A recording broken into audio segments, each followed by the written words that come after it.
I don't know if this is going to work or not.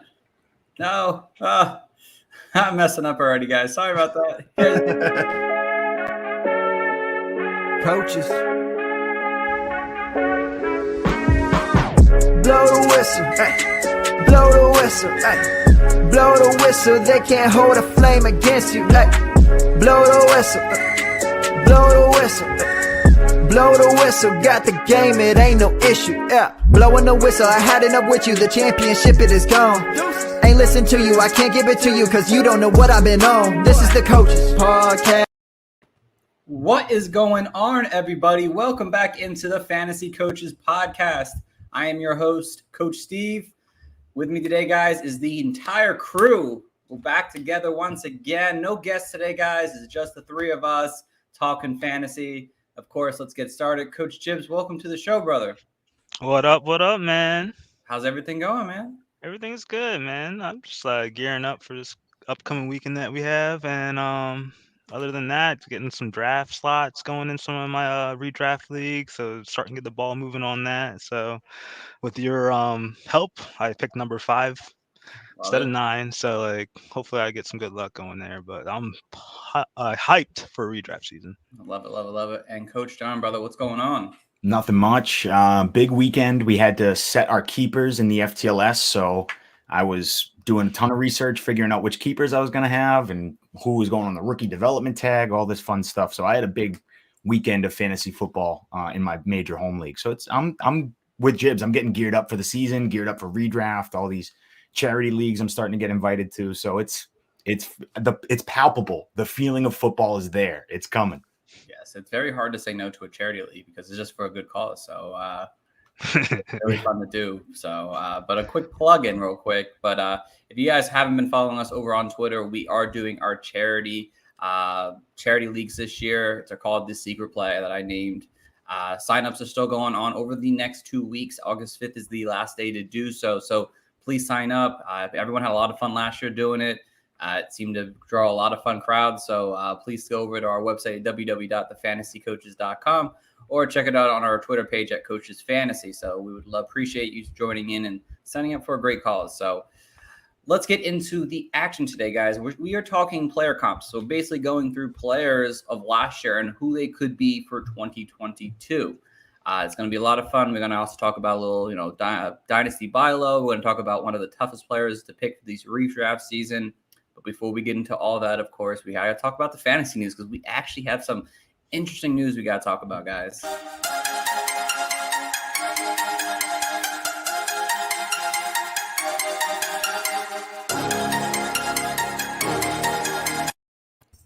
All right. So, of course, I have my slideshows, and it starts off here at the top. Kyler Murray agrees to a nice 5-year, $130.5 million extension with the Arizona Cardinals. Yes, Jibbs, the man made his money.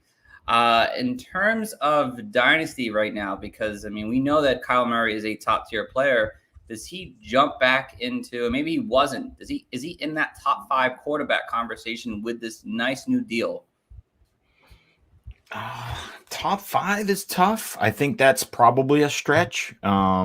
But it's nice. It's you feel comfortable knowing the future for Kyler Murray. He's not going to go anywhere. There's going to be no, ill will with the franchise. So it just solidifies where you have him ranked. I think I have him just outside my top 5. I think top 5 is a bit of a stretch. But we know how dynamic he is on the ground, and we know that, getting Hollywood Brown back is a deep threat. So it could happen. He could easily, have himself a big MVP type year like he did at the beginning of last season and crack that top 5. But I think he's still just a little outside of it. And I would agree as well. He's definitely locked in the top 7, in my opinion. So, for the upcoming years, it's not just this year. If he does, put the team on his back and performs without D-Hop and gets all the young pieces and Marquise Brown involved and has more than 4,000 yards passing, if he could do that for a first time in the season and don't get injured, hey, I think it's all for him to be the top quarterback. But there's a lot of ifs in that scenario. So, for those circumstances, he can't be top 5 for me.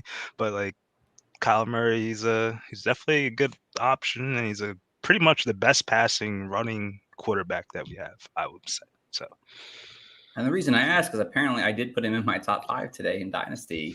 And it's strictly just because the contract for me does take somewhat of an effect. I know anything can happen, injuries, whatever could happen. But knowing that he's locked in Arizona for the next 5 years with a pretty good team around him, it just bumped him for Lamar Jackson. So Lamar Jackson sits at 6 now. Kyle Murray is now at number 5 with that contract.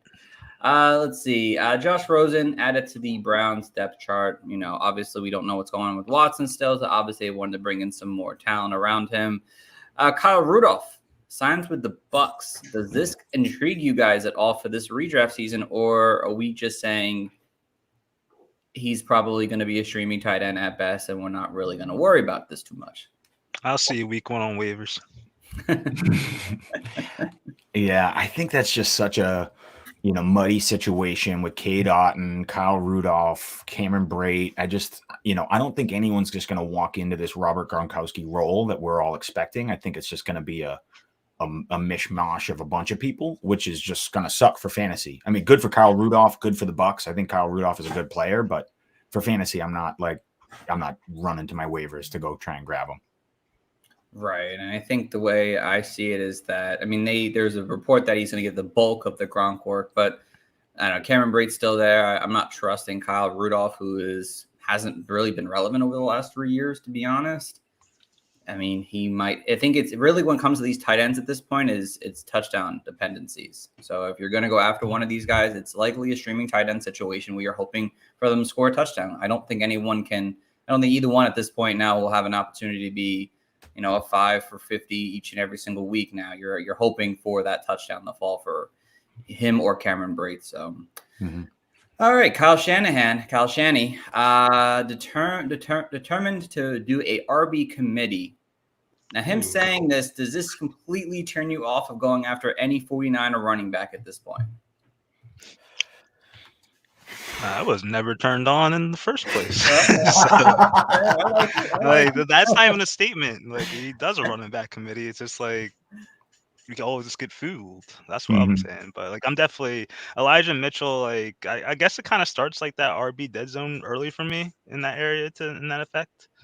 So I don't really want nothing to do with him. If he's gonna say he's gonna do running back committee, he's gotten 3 third-rounders the last couple of years, and we're running with the 6th-round pick. So Elijah Mitchell, he's a fantastic player, and I'm sure they're gonna run him till the wheels falls off. But for season long, I just don't see it being sustainable at his current draft capital.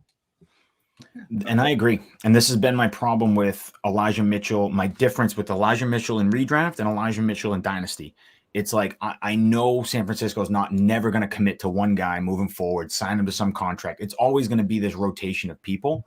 So Kyle Shanahan coming out and saying he's a running back by committees doesn't surprise me. I just think Elijah Mitchell will. So if it depresses his ADP for redraft, then yeah, maybe I'm into it, because, I still think 60-70% of the work for Elijah Mitchell is going to be great for fantasy, because this is such a dynamic run game and run scheme that I think he can do well. It's the injuries. It's really the injuries. The running back by committee comment doesn't scare me. It's, can Elijah Mitchell hold up with 60% of the work, 65% of the work? Because, last year he got dinged up every other week, it felt like. So it's just an interesting, that people are really taking it to heart. And, if you want to throw late picks at Tyron David Price and some of these other guys, I think the ship has sailed with Trey Sermon, but maybe and then Jeff Wilson's another one. Look, take these late dart throws. You have no idea. Elijah Mitchell came out of nowhere, and so maybe it is Tyron David Price, and we're all sitting here with egg on our face. But it's gonna be yucky. I don't love. I told everyone try and move Elijah Mitchell in dynasty last year while he was hot. I think your window is closing on what you can really get for Elijah Mitchell right now. Oh, for sure. At this point, if you're taking any 49er running back, you're waiting until at least the double digits, because I think at that point you're getting the value, because at some point someone is going to go off for an RB1 performance 1 week or 2 here or there. But anything before round 10, you probably shouldn't touch a 49ers running back, especially with this comment, even more makes it more of a sticky situation.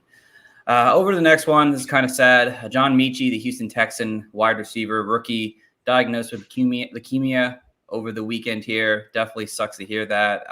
It's supposedly the most treatable of the leukemia, which is great news, but hope he has a nice, speedy recovery. Of course, there's really no fantasy impact to it just because no one outside of Houston really is going to take what he was possibly going to give us this season, but definitely a heartbreak for sure.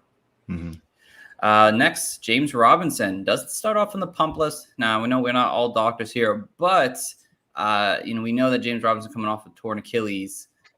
Does this give you guys any sign of hope that this is a good thing that he might be ready for week 1? Of course, he could be put on and still, but we saw a lot of players go on it. We'll talk back in a second. Does this give you any vote of confidence? I think it's crazy. I think it's interesting. I was just talking about this yesterday with a buddy of mine. I think it's really amazing how fast some of these players are coming back from injuries, especially injuries that we would consider 4 or 5 years ago career ending. If someone tears an Achilles 5 years ago, forget it. They're done in the NFL. The fact that James Robinson doesn't start off on the pup and that he's coming back and there's a chance that he might be healthy, it's like just amazing that it was like 7-8 months ago that he tore his Achilles. And so I think it's more just impressive to James Robinson, impressive to modern medicine, and we maybe need to start adjusting our timelines on injuries. And if he does come out week 1 and he's relatively healthy and he gets touches, that's just amazing. I think it sucks for fantasy. I think it's, you don't want to see this for either player, because it's just now you're getting half the work in what should be a bottom half offense. So it sucks if he comes into the fold and muddies up that backfield, but it's a good sign for James Robinson that he doesn't hit the pup right away. And it kind of tempers my love for, I know I've been hyping up ETN the past couple weeks. This really throws a wet blanket on all my ETN love for sure. But yeah, I mean, good for the player. Good for the player, tough for fantasy. I still wouldn't trust 7-month Achilles injury. Players tend to really not look like themselves when they're back. We saw it with Cam Akers. They lose that explosiveness. I think there is going to be a little bit of a ramp up until we see James Robinson play the way he can. So I'm still not drafting him in redraft or dynasty or, any sort of like dynasty startup with any confidence or anything like that. But, it's just amazing that he's missed the pup, because he was one that I pinned for sure, missing a big chunk of the season. There's a little optimism with me, but I'm gonna go with modern science at the end of the day. We've been waiting for, even though Saquon Barkley didn't have an Achilles injury, but we've been waiting 2 years. He's always been coming back right on time, but still waiting. This is his first year he's felt comfortable. We saw Cam Akers, like John stated before. So even if he does make week 1, I wouldn't be nowhere confident of throwing him in my lineup first and foremost. And I guess you can make a DraftKings special about it, but other than that, it's a little too close in the timeline for me. But it's good that he doesn't start it. But like you said, Steve, he could still get back on it. So I wouldn't be surprised if week 1 comes and they're oh, can't come back to week 6. Yeah.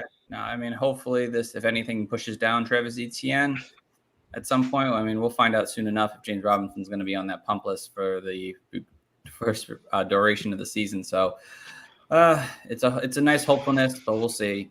And again, we had other people go on the pump list actually go on the actual pump list. J.K. Dobbins, Gus Edwards, David Bell, Robert Tonyan, Christian Watson, James White, Michael Thomas, C.J. Uzama, Justin Ross from the Chiefs went on there, but then he went on the IR. He is out for the season. So again, we'll see. Like I said, people can come off the pump any day. So I don't want to go too much into this. So if they end up being on there by mid-October, by mid-August, we'll have to talk more about it. So let's get into the first part of our segment for the day. And that is the toughest fantasy player to draft. So Coach John, I'll let you go first. Who is the toughest guy right now you're either rating or you just have an issue of drafting or just don't know what to do with? Oh, this one was so difficult because there's a few players that I really this year are just question marks for me. And I'm having trouble ranking them, having trouble projecting their season, all that. But the one name that I keep coming back to, and I have trouble because there is so much variance in what he can be and what might happen, and that's Tyler Lockett. Tyler Lockett to me is the toughest fantasy player to try and predict. It's he's been consistent the past 3-4 years. He does certain things really well. He's a great route runner. He's quick. He's an awesome deep threat. All these things that you love to see.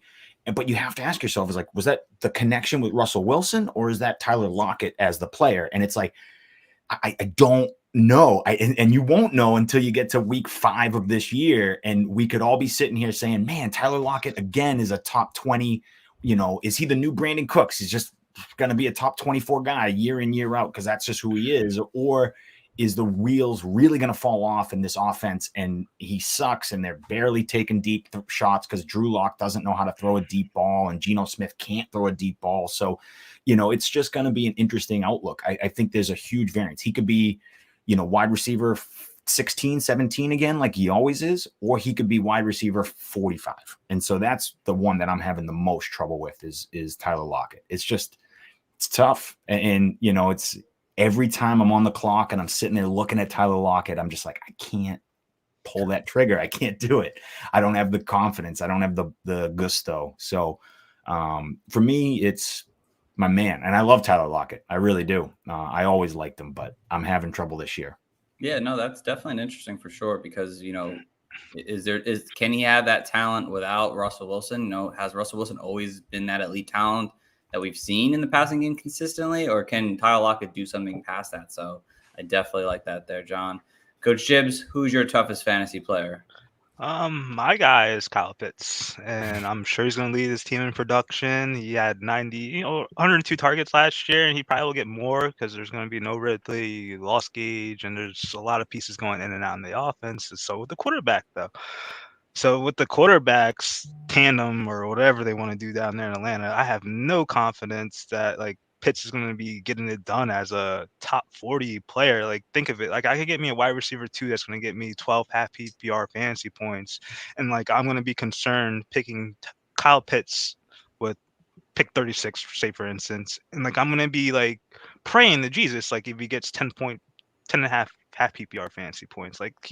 His range could go up and down. Sure, he could have those blow up games, but I think you're better off just going with the surefire wide receivers in the round 3-4 area and staying away from tight ends. We've been talking about it the last couple of guests, man. They've been saying, hey, these tight ends, man, you get the top 2.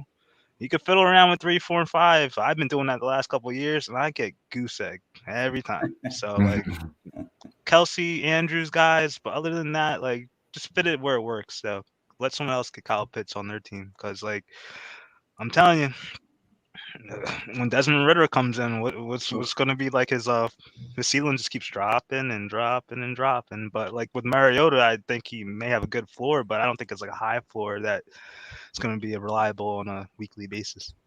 Yeah, that Falcons offense is really hard to give them a real projection of what they're going to do this season. So that's another great one there, Jibs. It's disgusting to try and predict Atlanta's offense. It's gross. It's very tough. Very, very tough. So to my toughest player, guys, I actually just made a switch during your guys' conversation. And I was going to do Cam Akers, but I'm going over to Tyreek Hill, my Dolphin now. And to me, he is so difficult for me to rank because I don't know should he still be in the top 10 or should he be in the closer to 20 at this point now. We just don't know what we're supposed to expect out of Tyreek Hill. Now you pay him the big money to come to Miami. He's got that big contract.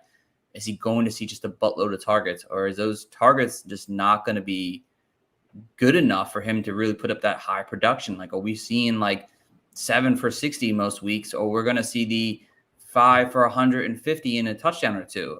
What are we going to see out of him? Just the way this offense is coming together. Like I said, there's a lot of hope, obviously, as a Dolphins fan, just in general sense, but as a fantasy owner fan, I don't seeing him fall into round 3. It's oh my God, really? That's insane. But in the same, because it's his name value, it just sounds so good. But then you're thinking about he's playing for the Dolphins now. We just don't know what Tua is going to show us. So for me, I think right now, Tyreek Hill I don't know if I'm certainly avoiding him, but I just don't know if I should consider him a top 10 wide receiver or a top 20 wide receiver at this point. Mm-hmm. So that's my toughest guy. You hit it on the head on that one. It is, man. It's tough. It's tough. So, but that is going to be our toughest fantasy player segment there. I wanted to get that in because we didn't have didn't have enough shows to actually do a show on just the toughest player. So I wanted to throw that into the mix real quick. So let's get over to the main segment of the day, last year's fantasy comps. And the first one is the Cooper Kupp. So basically, it could be a mid-range, whatever kind of wide receiver that isn't going that high, but can kind of just blow up and be someone that's amazing. Maybe not obviously what Cooper Kupp did last year, but to that, our wide receiver one level. So, Jib, I'm going to let you go first on this one. Who do you got? Oh, man, I'm going with Darnell Mooney. You're getting this guy in mid 55, 56 pick. Like, you're getting him before the round 5 ends. And that was kind of the range. Like, I think Cooper Kupp went earlier. I think they're around the round 4 or 5 swing in most leagues last year. And that's kind of the same area that you're going to get Darnell Mooney in. And guys, like, I know Justin Fields and the Bears are probably going to be like they're probably going to be a lower tier passing offense in the NFL. But sure the hell, there's going to be a ton of volume for Darnell Mooney to dominate, especially with the given lack of wide receivers that are on that roster. I know they just kind of traded for N'Keal Harry, but I'm not really like into that guy. He still has to learn the playbook and all that good stuff. So I think Darnell Mooney has a chance to shine. Like, I think he's going to beat his ADP through the window or as a wide receiver. Yeah, I like that one there a lot. Derek, the good old boys, thanks, buddy. Thanks for the comment there. Love that. But yeah, Jibs, that makes a lot of sense there. I mean, he just fits in that upside that he's going to provide, especially with seeing hopefully abundance of targets this coming season here. So I like that one there. I do. Is that still yours, John? No, you didn't. That's a great one, though. I had a short list, and Mooney was on my short list of names to bring up, but no, you didn't take it. That's a great one because I do think he is just going to be a target hog. I mean, there's not a world where I can't project him for more than 120 targets, which, at his ADP, he gets 120 targets. Say he makes that 90 receptions. He's going to break that ADP at that point. Like, it's going to be insane. So, he to me that's a good name to bring up. The problem is, he won't be on an offense that's as productive as the Rams offense was last year. So I don't know if the touchdowns will be there, but it's certainly there's no reason why he won't lead his team in targets and yardage and all these and take that jump to break that ADP. I like it. Hey, CFC 2, let's go. Love it. All right, Coach John, who's your Cooper Kupp comp? So the Cooper Kupp comp, I kind of did. I went a whole bunch of ways thinking about this. So I tried to think of someone who is in the same, because Cooper Kupp last year was about wide receiver 21. So I was trying to find someone in that range, that wide receiver 20 to 24 range. I was trying to find someone who is getting drafted, but after, because here's a fun fact, Cooper Kupp was getting drafted after Robert Woods. So I'm trying to think of someone who is getting drafted either at or behind their counterpart. And I'm also trying to think of someone who got a huge quarterback upgrade because they went from Jared Goff to Matt Stafford last year. So the name that to me just fits the comp the best is Courtland Sutton.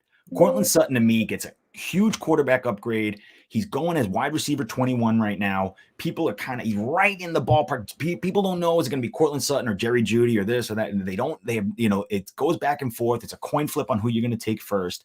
I am making my bed with Courtland Sutton. I think he's, the true alpha in that 1A, 1B, role. He is the alpha. He is the 1A. He's going to be the DK Metcalf. He's going to see all those targets. He's going to see the volume. He's going to be in the red zone. And he also is explosive and has big playability. So don't count him out there either. I like Courtland Sutton to really outproduce his wide receiver 21 ADP. And that offense, if Russell Wilson steps in and does what we were all predicting he can do, that offense should be a top, 10, top 5 offense, and the touchdowns could be plentiful for Courtland Sutton. So, if he all of a sudden hits double-digit touchdowns, and we have 1,400, 1,300 yards, that's a massive jump up from where he's getting drafted. So, I don't know if anyone will really do this, historic season like Cooper Kupp had, but I think that someone who could outperform their ADP in a good situation, a similar situation to Cooper Kupp, is Courtland Sutton. No, that one is, I think Courtland Sutton is like the poster child of like the Cooper Kupp comp of this year. Everything just fits. He's been a productive wide receiver, new quarterback, strong passing offense. It just fits so well to have Courtland Sutton there in this comp right there for this season. So mine, guys, I went with Mike Williams on this one here. And the same could be said that, Keenan Allen could be the first wide receiver for most of this backfield, this core to take. And the thing with Mike Williams, sorry about that. Mike Williams is that he's going in that round 5-6 range. I've seen him go lower. Some people might take him early. I feel like that's kind of what was Cooper Kupp last year. Like sometimes I saw him maybe once in a while go early, but sometimes he kind of fell, or he fell in that 5 to 6 range.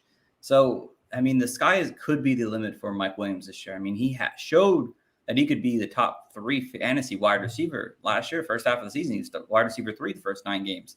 And then he was wide receiver 30 after that.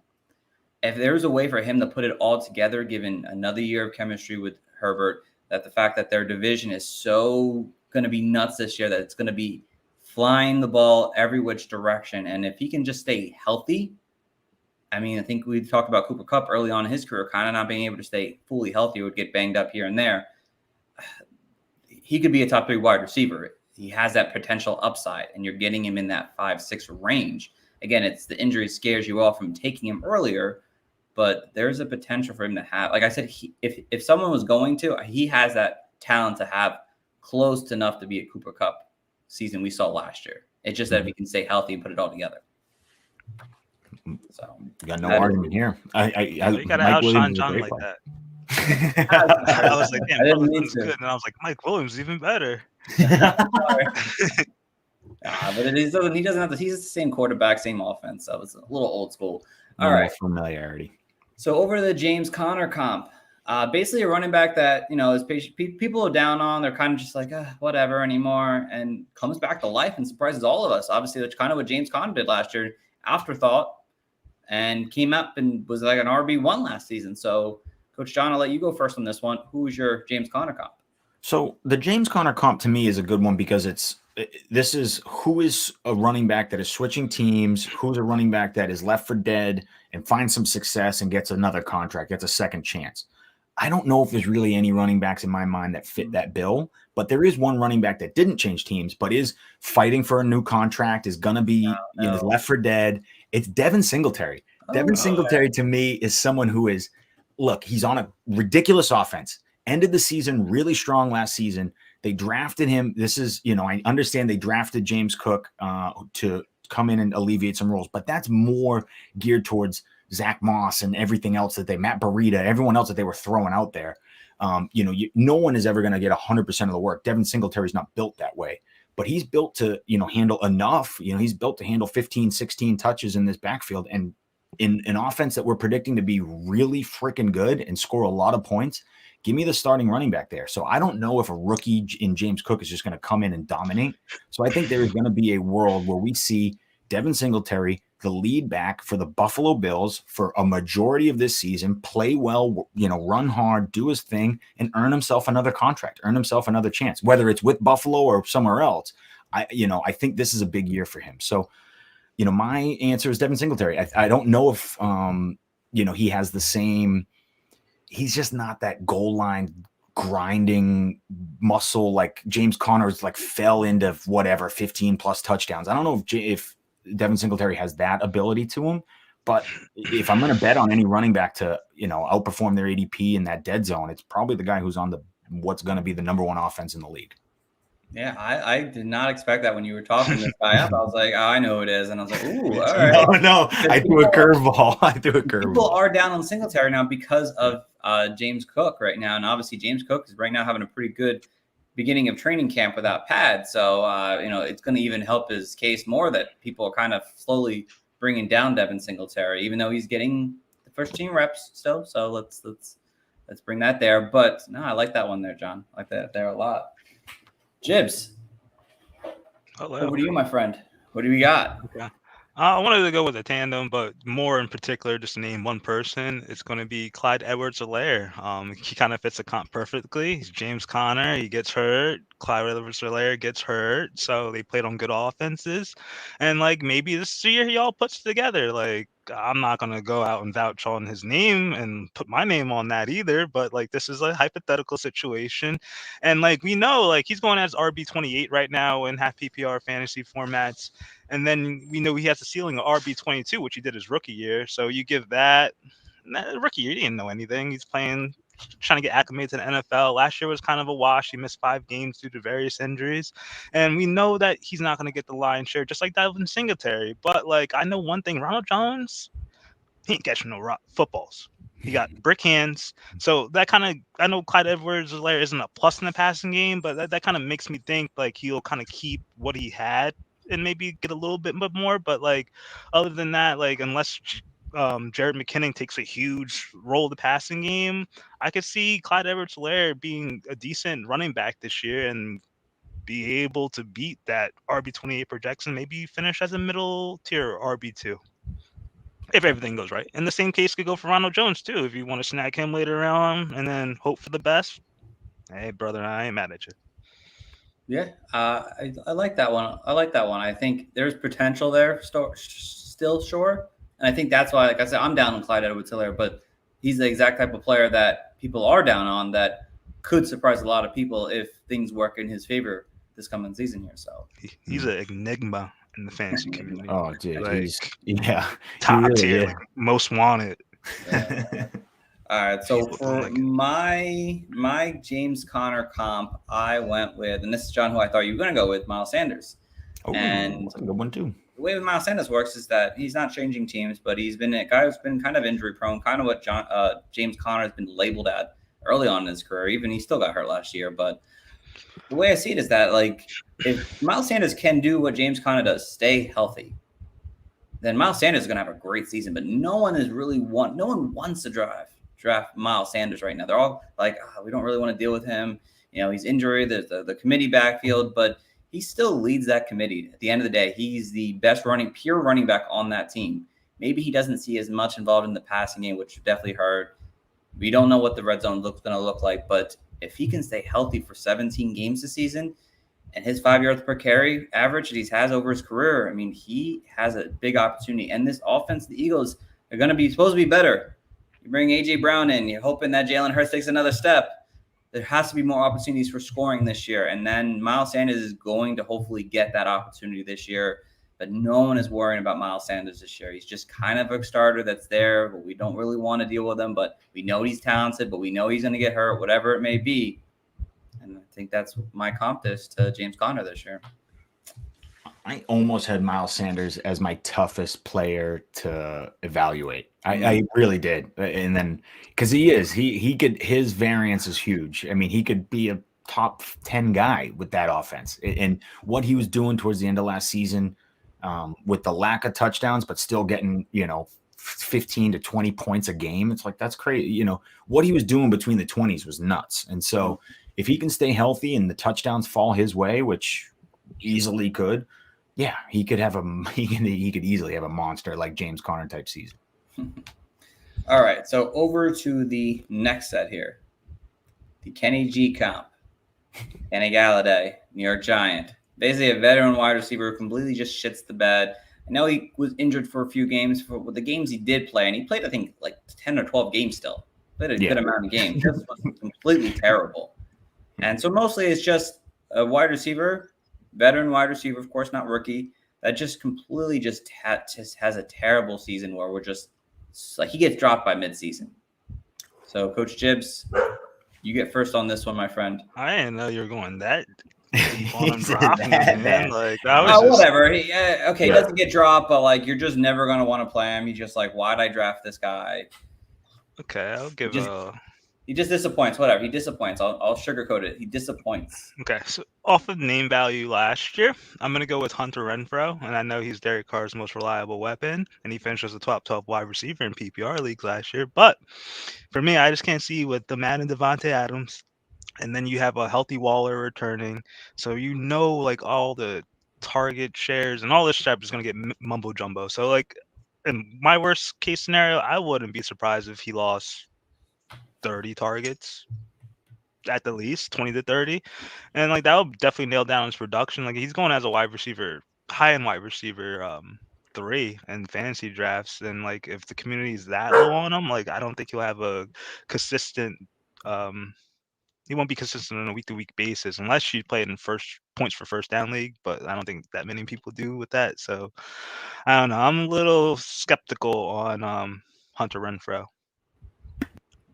Okay, yeah, same. I just don't know how the target share is going to go with that, especially if Waller's back now and healthy, and Devontae Adams is there and healthy. They all three. I don't expect all three to have 100 targets this season, so someone has to take a back seat, and it very much could be Hunter Renfrow. So.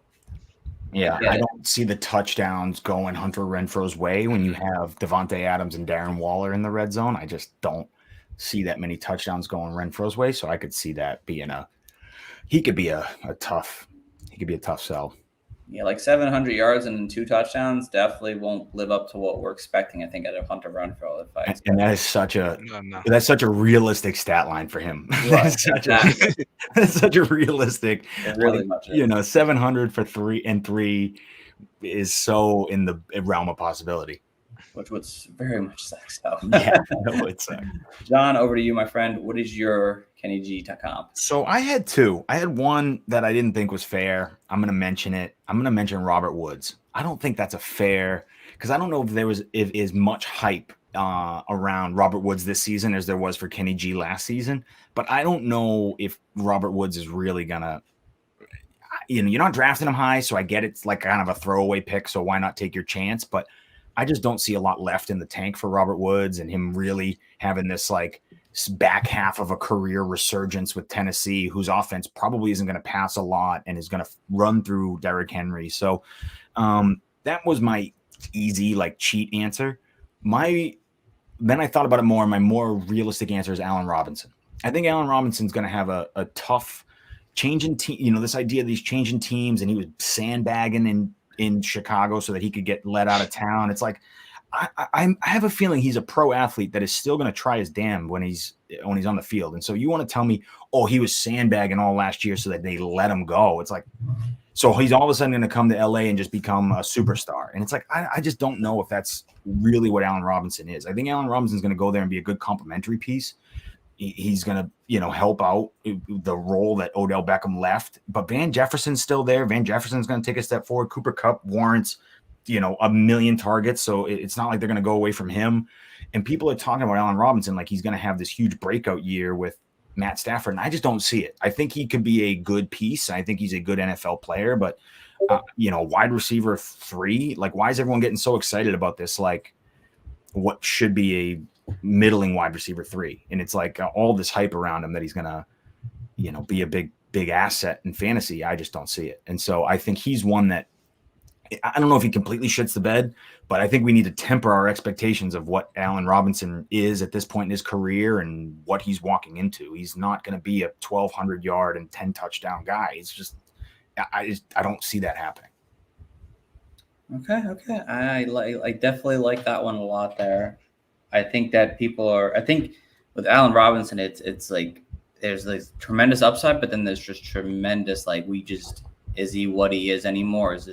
We've seen the best out of him. So I mean, at the end of the season, Van Jefferson could out. What if the end of the season Van Jefferson out targets him? I mean, it's like not unrealistic. Like it could happen. And even if we want to crown him the wide receiver 2 on the team, but they start, throwing to the young guy and doing all this. Like, I just don't know really how quick we are to just be like, oh yeah, Allen Robinson's great. He's been great. And it's like, okay, well, he's also older in his career. He looked like shit last season. And so there could be some decline. There really could be. I like it. All right.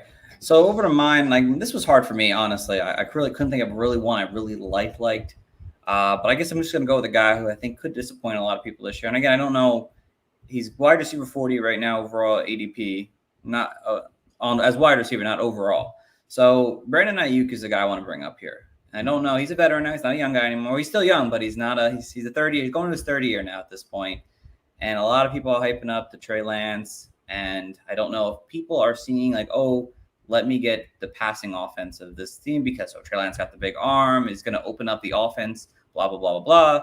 But Brandon Ayuk, I think, could end up being a disappointment to a lot of fantasy owners this year because I don't believe Trey Lance is going to have this just Patrick Mahomes year 2 season where he just blows up 50 touchdowns, 4,500 yards.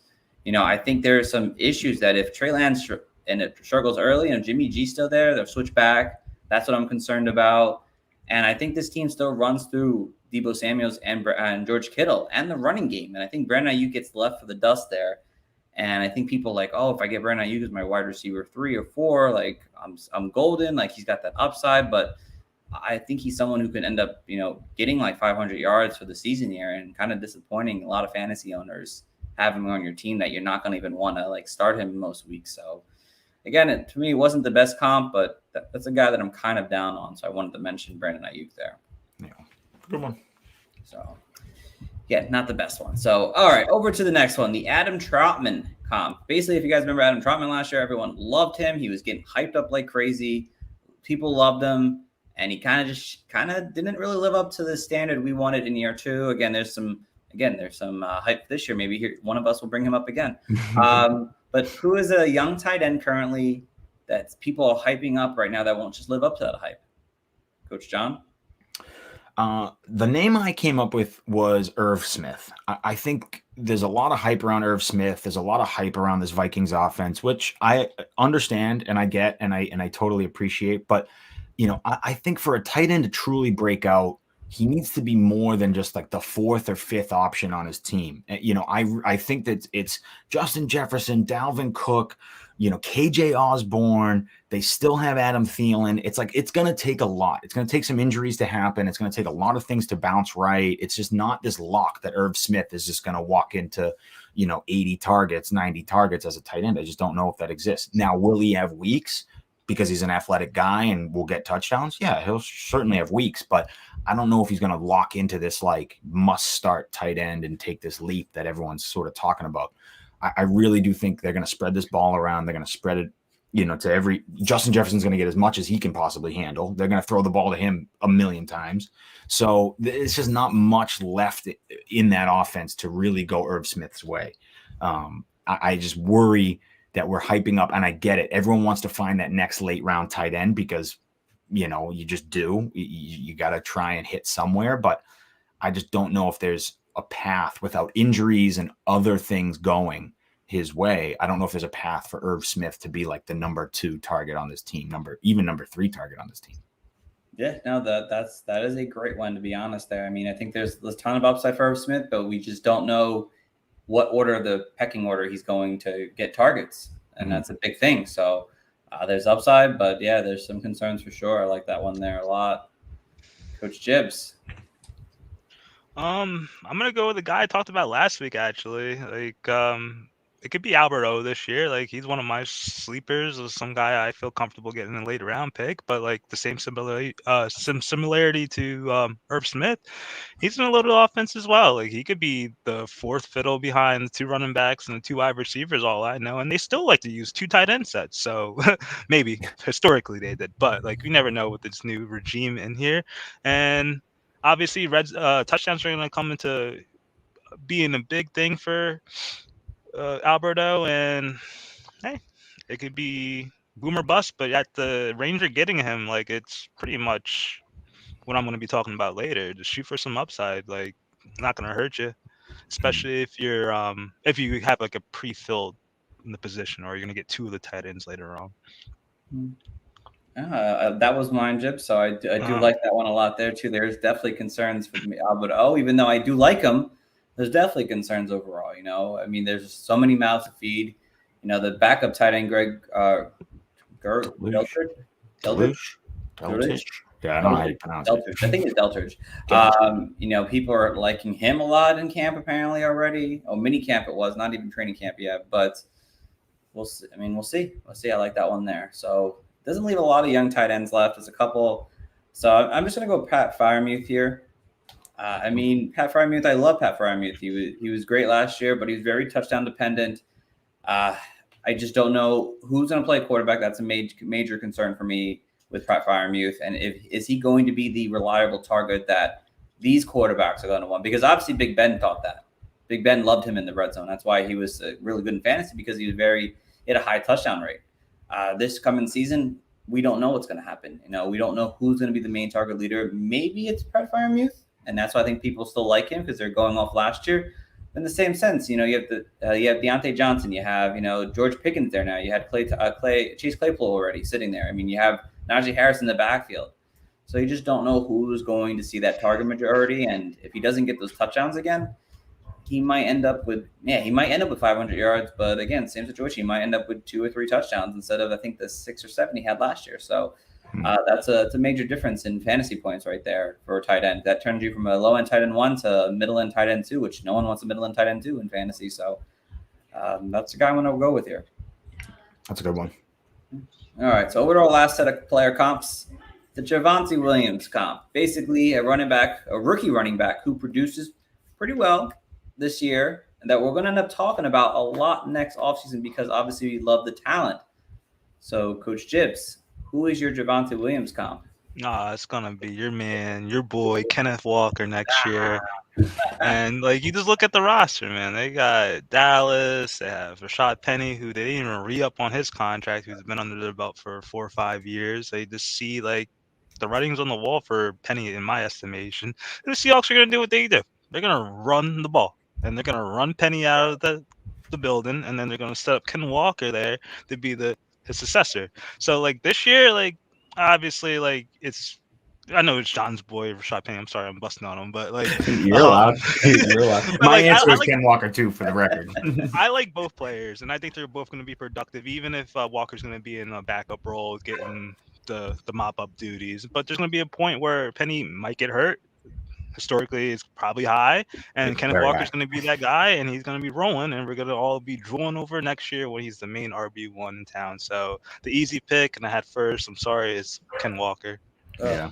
That sucks being the third pick of these groups. I never get what I want. Yeah, I love that one. Obviously, Gibbs, it was clearly my pick there. So I love that take a lot for sure. Mhm. Sean? Yeah, I had Kenneth Walker written down too, but I wrote down another name as well that I'm going to talk about. But I think Ken Walker is just like the most. It's just so perfect. This Javonte Williams comp. He, walks into a team. There's already an incumbent there. It's in next year you're going to talk about him like crazy. So I think that's a good one. The other one I wanted to bring up was Tyler Algier. I think Tyler Algier is someone who, could get a little bit of work in a middling offense that kind of sucks, but you see some flashes. He does some big plays and does what you like. But then next year they get an upgrade at quarterback. Calvin Ridley comes back. Drake London year 2, and then the team commits and says, you know what, we're going to go with Tyler Algier. And all of a sudden he's like locked into what should be a good offense and have his role and all these other things. So I think Tyler Algier is a name that's going to rise a lot in season throughout the year. And then next year we're talking about him the same way we talked about, I don't know, James Robinson or any of these other guys that kind of came out of nowhere. Yeah, I mean, there was a Atlanta beat reporter said that he is possibly in line now for the starting role. So we will see how that goes for Tyler Algier. Definitely like that one as well. My rookie guy is Brian Robinson from the Washington Commanders. And there's a situation, I think, this season where Brian Robinson starts getting more work during the middle of the season here because they're not trying to overwork Antonio Gibson, or he gets hurt, which is very possible he gets hurt. And Brian Robinson just comes in and just dominates and just shows what he can do to be the big 6'4", 250 running back in this NFL. And by the end of the season, we could be talking about him next year and being the running back to own in Washington over Antonio Gibson because of his upside, his versatility on the offense, and his just big frame that people just want in fantasy, that they're hoping that he could be their bell cow while Antonio Gibson falls into that backup role, which would be crazy. But there's a real potential that ends up happening this year. So that's why I'm going with Brian Robinson. That's a All good right. one. Thank you. So over to the last player comp of the night. The DK Metcalf, Tyler Lockett comp, pair of wide receivers who finished the top 15 in fantasy this year. Coach John, you get first crack at it, man. Oh man. Okay. So I had two duos that, but I'm going to stick with my theme on today's episode, which is I really like Courtland Sutton. So I'm going to say Courtland Sutton and Jerry Jeudy. I think that comp is just one of the ones that both guys could easily finish top 15. If they let Russ cook and Denver, does what they do and they start chucking the rock 500 times in a season. And I think we could have big things out of both players, and with Sutton being the DK and Jerry Jeudy being the Lockett, and you have that exact sort of duo, that dynamic tandem again, where big body, physical receiver, and then you have this shifty route running electric playmaker. So a lot has to go right. A lot has to go right for a team to have two guys in the top 15. That offense better be potent. So I think it can happen. I really do. I think that Russ is that type of generational talent that he can come in and just command an offense. So I'm really laying my eggs in that basket in this Denver basket today. But that's my comp. All right. I like that one there a lot. Obviously, the Denver core has a ton of potential to be a top duo in this wide receiver this season. So I like that one a lot. Coach Jibbs, my friend, over to you, buddy. I'll let you guess who I'm. You already know where I'm going, Steve. It's the Bengals. Probably not. Oh, no, you can have that. It's easy. I'm going to go with Keenan Allen and Mike Williams. That was the other one I had on my list. That was mine. All right. That was the other one. So basically, you listen to a couple episodes back, Keenan Allen basically always finishes like top 15. So you already got like a shoe in there. Hopefully his age doesn't come to fruition. But I think in my wholehearted, he definitely will be top 15 this year. But Mike Williams, interesting case. He was one of your guys that you liked earlier on, Steve, and like I totally agree with all your points you had there. But like one thing I did dig up was like, so Keenan Allen, you want to know his red zone target to completion from last year? This man was on fire. He had 27 targets and completed 20 receptions. 5 touchdowns, basically 25% target share. But Mike Williams, he had 22 targets. He only caught 7 red zone receptions, right? That's a paltry 31%. I think if he could work on those numbers, boost some of those efficiencies and or deficiencies in like the fade routes that he typically gets from Justin Herbert, I think he has room to improve there and improve on his touchdowns a little, or at least keep it the same where he did finish as a top 11 PPR last year. So I think if he improves on his red zone efficiency numbers, which probably will happen, I think he's going to be right where he was last year, and they both will be top 15. It's a great one. Well, that was mine. So obviously I love that there. It makes total sense. Obviously both these guys are tremendously talented and has Justin Herbert as their quarterback. They don't have a tight end that's threatening, and Austin Eckler's targets could come down just to kind of keep him healthy. So I mean, there's no real third wide receiver just yet. Maybe Joshua Palmer gets there, maybe Jalen Guyton, but none of them are really established enough to take enough targets away from both these guys. So, all right. Well, obviously, I think the easy answer is obviously Chase and Higgins. Obviously, it's just too easy, but I'm not going to go that route. I'm going to give you guys someone that's actually fun to talk about because obviously that's like the post child of the top 15 this year. I'm going to go with the Bills. I'm going to go with Stephon Diggs and Gabriel Davis. Now, let me tell you what DK Metcalf and Tyler Lockett did last year. DK Metcalf had 967 yards and 12 touchdowns. Sounds like something that Gabriel Davis could do very easily. Tyler Lockett had 1,100 yards and 8 touchdowns. Again, something that Stephon Diggs could do very easily. And Josh Allen loves to throw the football. I'm not buying that James Cook's going to have 65, 70 targets in his first season. Just not going to happen. They don't really have a third wide receiver that I'm threatened by. I'm not threatened by Jamison Crowder just yet. I mean, man gets injured every year. Dawson Knox, yeah, but they continue to bring in more tight ends to kind of compete with him or maybe possibly keep him off the field because O.J. Howard's not the best blocking tight end in the league. He was a great receiving tight end. So with me, I think the way that Josh Allen plays, throws the ball deep, both Stephon Diggs is going to be wide receiver 1 already, and we're all talking about Gabriel Davis right now, ascending to that next level. 900 yards and 12 touchdowns sounds pretty doable for Gabriel Davis this season. So for me, that's the duo I'm going to go with. Just top 15, not even top 12, top 15 this season.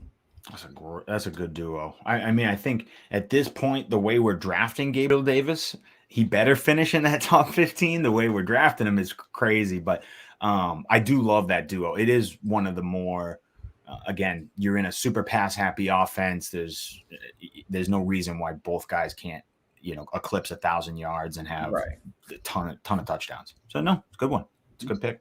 Thank you. All right, so we're gonna skip the dynasty buy lows. We're gonna do that next week. I promise you guys will do it. We're gonna get to Jibbs's final area, the draft strategies, because we're hitting that hour mark here. So, Jibs, my friend, the floor is now yours. Coach John's gone already. You're now up. Okay, just to elaborate on. Well, I haven't really gotten too in depth, but like this year, one thing I started to do is make draft tiers of my own rankings, so I know I have a selection of players I like where I'm going to pick in a certain area in the draft, and I'll have them ordered so I'm not the jackass who's waiting or taking every little second off the clock and putting this to pick in with like 10 seconds left. You know what I'm saying? So at least you'll have with the tier based like drafting, at least you'll know relative players that you like that you can work with, and you won't have to go through the queue, go here, go there. And then it kind of also helps you if one thing I like to do is watch what my opponents who I'm drafting nearby have. So if the owner has already drafted 2 wide receivers, I'm in a 3 wide receiver league, I'm assuming he's probably going to go on and get that running back. If he doesn't, well, hey, tough luck. I'm going to get the running back before him. But like, I'm not also going to like just like take players just because I think the opponent's going to get them. So like sometimes it's good to bounce or zag when they're zigging. So just look at what the opponents have when you're drafting, and obviously shoot for upside later. Stop getting these snails. They ain't going to do nothing like your freaking Darius Slaytons, especially like in deeper roster leagues. So like just shoot for the rookie. If nothing happens, you're going to pick up the first hot ad on the waiver wire in week 1 anyway. So like that's what my approach is.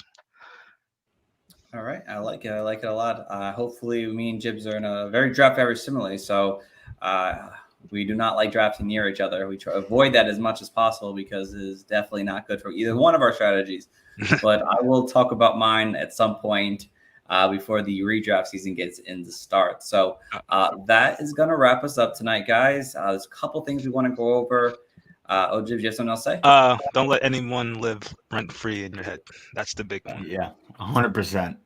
I like it. I love that a lot there. So we do have a few things I want to go over before we end the show. It's kind of why we skipped the dynasty portion here, because there's a lot to go through here, guys. So obviously there's a couple big things going up on the horizon here now. We have our secret play charity bowl that's beginning to continue to add signups. We got 2 weeks left, guys. So if you want to sign up for this great charity, it's for the Humane Society, please do so. We already got people talking in the one league we've already set up so far. We have hopefully a couple more we'll like to do this year.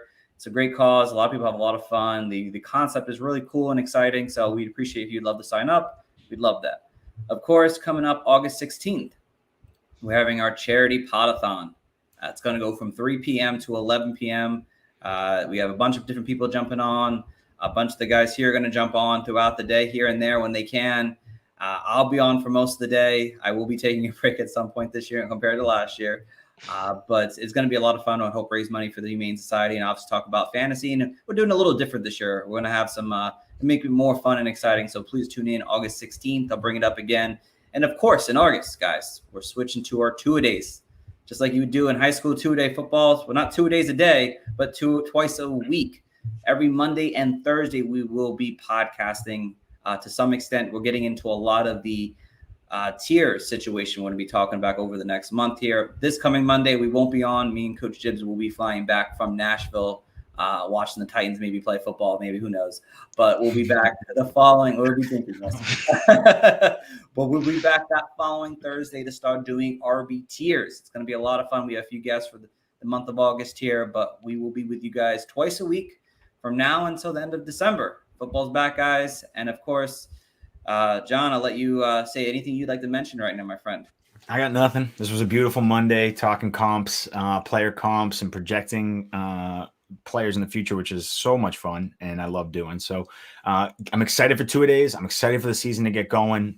Follow me at FTLS_JBats. I'm always DMs open. You can ask me a million questions. I'm here to help you through your draft. I'm here to help you learn fantasy and have fun. So that's the only message I got for the people. Love it, love it, love it. And Coach Jibs. No Titans mini camp. We probably won't be a Titans camp, but if you do see Ryan Tannehill out there, I'll take a shot with him. Maybe we'll let him take a shot with me. That'd be cool. But yeah, there's really nothing else left to say. As always, please go check out our website, www.thefantasycoaches.com. I got articles popping up here and there, rankings, these podcasts, the Dynasty coaches are on there as well. Some other things, so playbook stats are on there for sure. And then always, please go follow us on Twitter at Coaches Fantasy for all of our updates and content that we post up there. So until next time, guys, thanks for listening and have a great one.